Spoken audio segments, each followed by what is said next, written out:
People.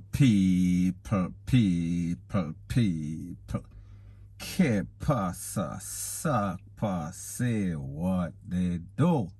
First thing that is popping in the news is that we see that the picnic advocacy group, there is reasons for concern after several disturbing cases in which first case, a 2-year-old was brought to the place of recovery and he basically had all sorts of wales, all sorts of scare upon his body. He was hit at least 30 times.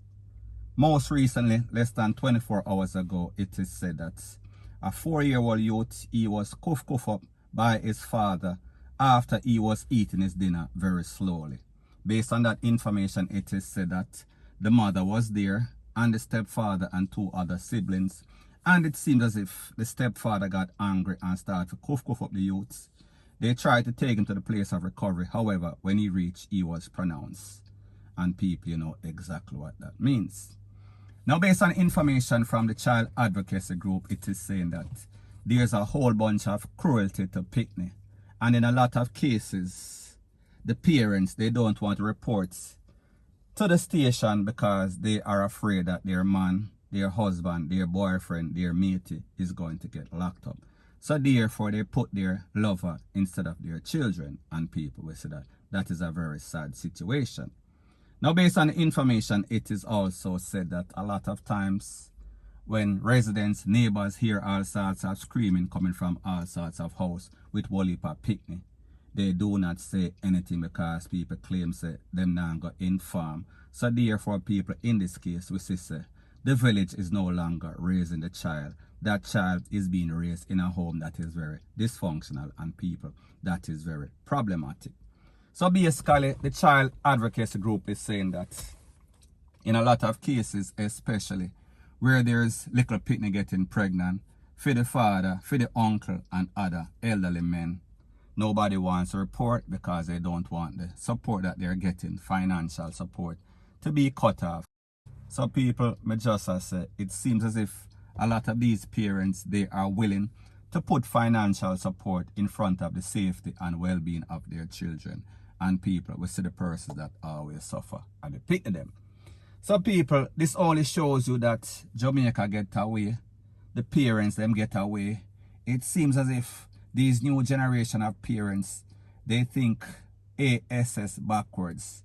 They think with a licky attitude, them like sweet. So therefore, they would rather their children to be bitter, be tortured, be all sorts of ABUSE, as long as they can get some sort of support. And people, a lot of times, this cycle continues because if nobody reports it, if the residents or the neighbors remain mum, and the parents, meaning the mother or the father, remain mum, and we say sometimes these children, they are hurt so bad, sometimes them end up losing their life.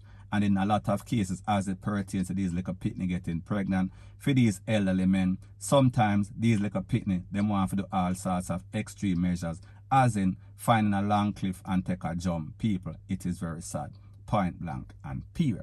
So anyways, people, that is my views on the whole thing as it pertains to that. And like me say, it is just my views and opinion. It is not the gospel. Your views and opinion can be respectfully different from mine. But let me know what you think in the comment section. Bless up.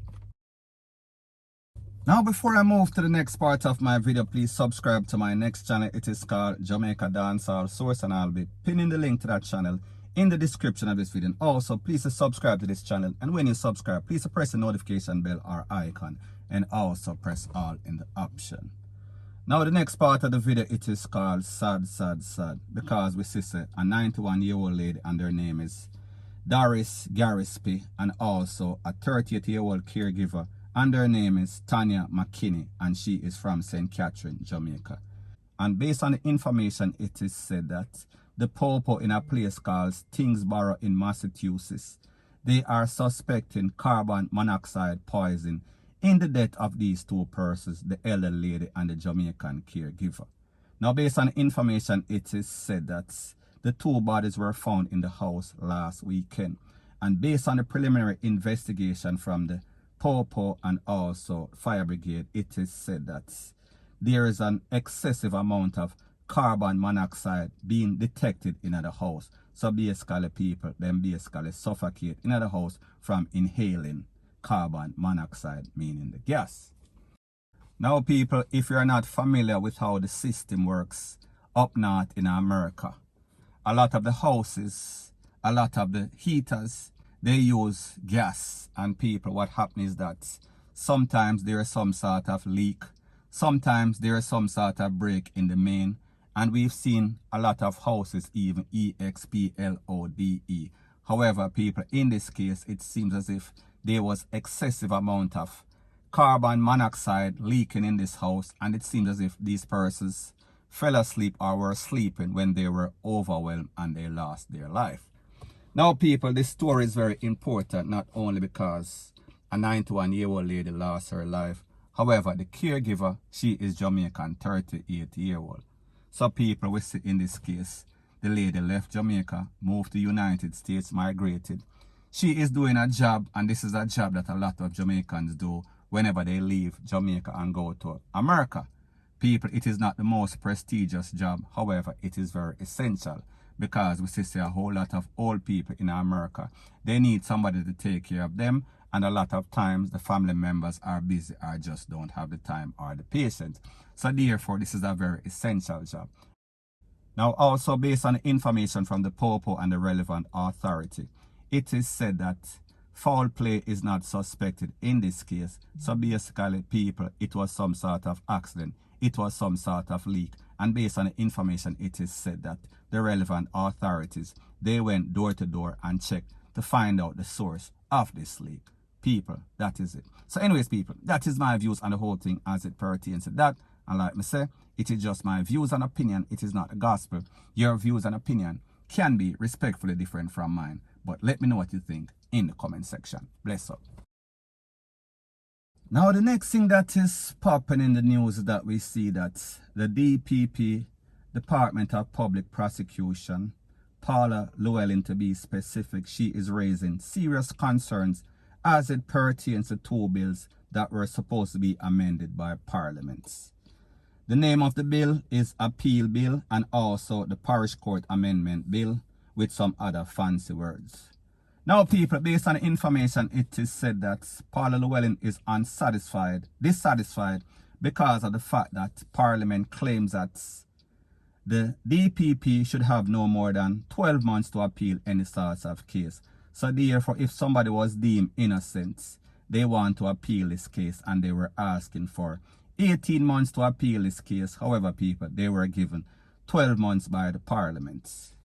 Now people, based on the information, it is said that the DPP said that she is very concerned because she feels as if the prosecution won't be able to do their job because it takes them in excess of 12 months to get transcripts sometimes.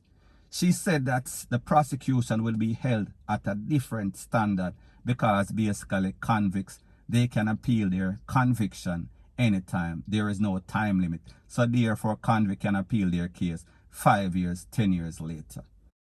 Now people, the truth and the fact is that when we think about stuff like this, it is a very slippery slope. The truth and the fact is that the prosecution is always held at a higher standard because of the fact that they are the government, they are the state. So therefore, we are expecting, as citizens of Jamaica, we are expecting our prosecution to be very competent. We are expecting the prosecution to put forward a case with all sorts of evidence, all sorts of this, all sorts of that. So therefore, whenever they face the judge, whenever they face the jury, they should have a case that is strong, tight. However, people, the truth and the very disturbing fact is that in a lot of cases, we see that the prosecution is losing, especially high-profile cases. It seems as if they're always dropping the ball. So people, because of their incompetence, they are now relying on the court to give them more time. So people, the moral of the story is this. This is a very slippery slope because the truth and the fact is that this could be considered or deemed as double jeopardy. That means that if you are found innocent of a case or in a case, you are going to be tried again. And people, in most places, most countries in the world, that is not allowed. And people, I am not saying that. In some cases, the prosecution don't have other evidence. However, based on my knowledge, you have to use the same evidence that you have in this case. So people, me no know. Now people, the DPP is also complaining that a lot of these persons in parliament, a lot of these MPs, she is wondering if they are the ones that are supposed to make this determination, because of the fact that most of these MPs who are lawyers, they're also defense lawyers. So therefore they are going to make decisions that are not beneficial to the prosecution. People, make me know what you think. So anyways, people, that is my views on the whole thing as it pertains to that. And like me say, it is just my views and opinion. It is not the gospel. Your views and opinion can be respectfully different from mine. But let me know what you think in the comment section. Bless up.